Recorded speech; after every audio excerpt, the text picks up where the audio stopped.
Hello, Year 9. Really pleased to hear that you are interested in choosing history for your GCSE option.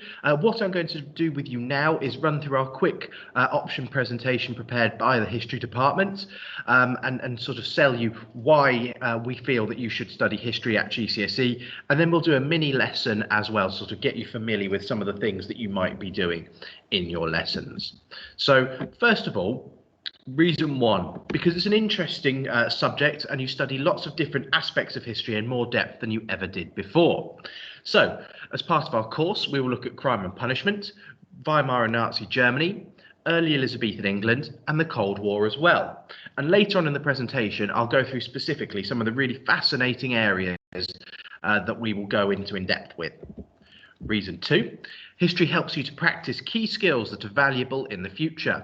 For example, chronological-based reasoning, comparison and contextualization, historical interpretation and synthesis, and crafting historical arguments. All of these skills are so valuable and useful in your future sort of lives and go really, really well with your other subjects as well. And finally, history is a highly respected subject in the job market if you're applying for a college or university. There are so many different careers that a history GCSE will open for you. Many members of staff will have also had a history GCSE going into education, training and library work. People who go into management, business, science and the arts, legal occupations, sales, business operations as well. All of these careers, many of those people had a history GCSE, but also writers, journalists, doctors, editors, producers, politicians, lawyers too. So it's a really fantastic subject that we would highly encourage you to choose. So what will you study? So as paper one, it's crime and punishment from 1000 to present with a focus on Whitechapel. So you'll be looking really at the change in continuity within crime and punishment in Britain over a significant period of time. There will be a key focus on how crimes, punishments, methods of law enforcement have changed over time or stayed the same. There is also an in-depth study on policing in Victoria and Whitechapel, and therein we'll study the Jack the Ripper case and conduct a site visit to the murder scenes. The skills that we'll be practicing and refining will be based on sources, change and continuity. For paper two, superpower relations in the Cold War from 1941 to 91, with early Elizabethan England from 1558 to 88.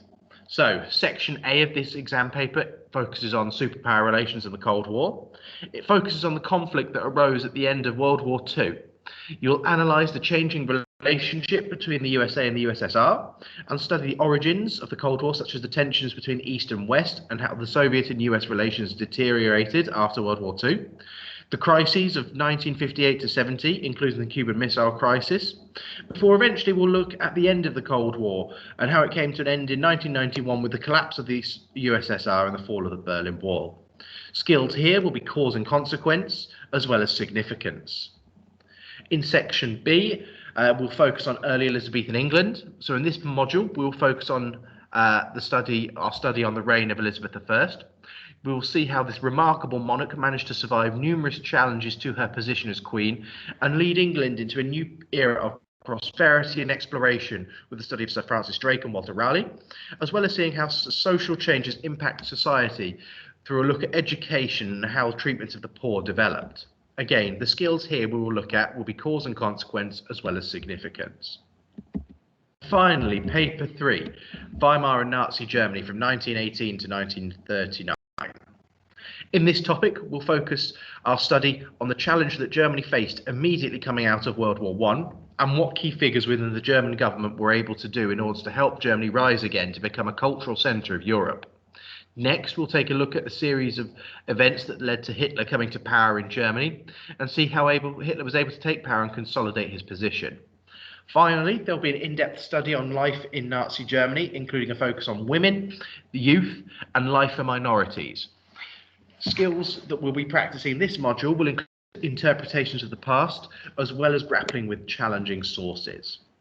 So, what I'd like you to do now is take you through a mini lesson, okay? And we're going to focus on crime and punishment. So we're trying to know some of the key components and key features of the course. And this will be your first step into GCSE history, and will introduce you to what you will study and some of the key skills that young historians will need to succeed in your first year. So, first of all, 4 time periods. What I'd like you to do is put the eras or periods of time into chronological order and suggest dates for each period. So pause the video at this point, have a go at this task, and then we'll feed back in a couple of moments. Perfect. So I'm hoping we started off from the Middle Ages. Time period that we will be looking at is from 1000 to 1500. Next is the early modern period from 1500 to 1700, followed by the industrial period from 1700 to 1900, and then the 20th century from 1900 to 2020. Obviously, I hope that you've managed to get these right, but these are sort of an idea of the chronology that we'll be looking at. So, at Harris Academy, Beckenham, the History Department has taken you on a journey of over 2,000 years of history as part of your Key Stage 3. What I'd like you to do now is create a mind map or a bullet point list. What events, people, periods can you remember and can recall? Because some of these we'll be sort of looking at in depth as part of our crime and punishment course and seeing what was happening at these times. And then what are some of the most significant events that you've studied? Why do you think these are important? So pause the video at this point and complete this task. Fantastic. So let's do a quick quiz, okay? So all I need you to do is write from 1 to 7 in your notes, and then we'll have a go at this and see what we already know. So, in the last 10 years, crime has A, risen dramatically, B, stayed roughly the same, or C, fallen. 2, violent crime is 50% of all crime, 35% of all crime, 10% of all crime, or 3% of all crime. Question 3.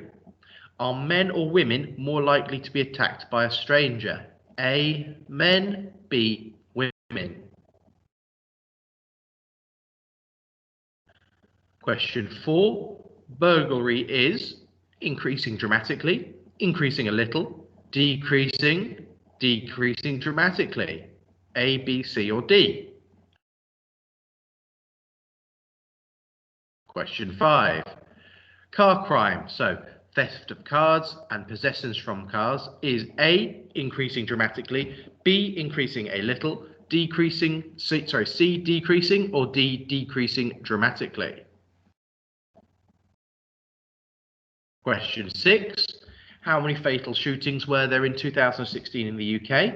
A, 1,400, B, between 50 and 60, C, between 300 and 400, or D, between 10 and 12. And then finally, question 7. Who is more likely to be mugged? A female pensioner, B, a male pensioner, C, a female under 29, or D, a male under 29. Perfect. So pause the video at this point if you need a little bit more time to think about this, and then in a moment, please resume and we will go through the answers. Excellent stuff. So, in the last 10 years, crime has fallen. Violent crime is 3% of all crime. Men are more likely to be attacked by a stranger. Burglary is decreasing dramatically. Car crime is decreasing dramatically. There were between 50 and 60 fatal shootings in the UK in 2016. And then a male under 29 is likely to be mugged, okay? So well done if you've got 7 out of 7 there. So, moving on to some knowledge-based tasks. So what I'd like you to do is create a spider diagram or bullet point list, as many different crimes you can think of. Aim to get about 10. So pause the video at this point and complete this task.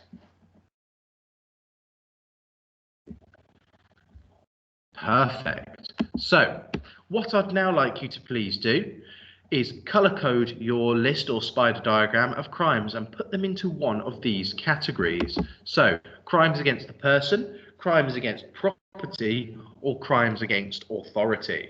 So pause the video at this point and complete task 2 for your crimes.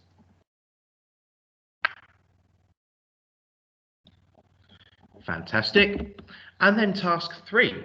Can you think of anything that was a crime now but wasn't in the past? And can you think of any crimes that were crimes in the past but aren't now? So again, pause the video at this point, reflect on this and add any details to your notes.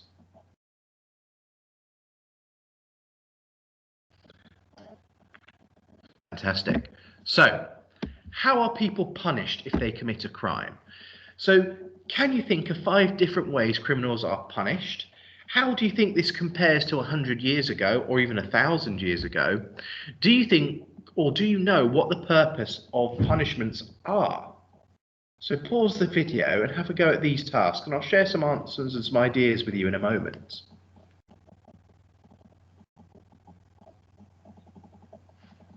Excellent. So, purposes of punishment. So the first one is retribution. This gives public satisfaction that the criminal has been dealt with. The idea of revenge, deterrence, to stop others committing the same crime, rehabilitation. So it reforms the criminal and tries to make them a better person. Restitution. So the criminal provides compensation for crime, for example, community service. Removal. Takes the criminal away from society for a while or permanently. So these are our 5 purposes of punishments, okay? Retribution, deterrence, rehabilitation, restitution, and removal. So what I'd like you to do is quickly create a table and use each type of punishment as a heading. So retribution, deterrence, rehabilitation, restitution, and removal. So once you've drawn that table, I'd like you to list as many punishments under each heading as you can. Some might fit under more than one heading, so that's absolutely fine if you do that. So have a go at that, and then I've got some suggestions for you if you're struggling. So have a go, pause the video at this point, have a go first, and then if you're really struggling with these, I'll pop some on the screen for you in a moment. Amazing. So well done for having a go. So some suggestions you could put on there are as follows. So have a go now at adding any of these if you haven't got them already to your table.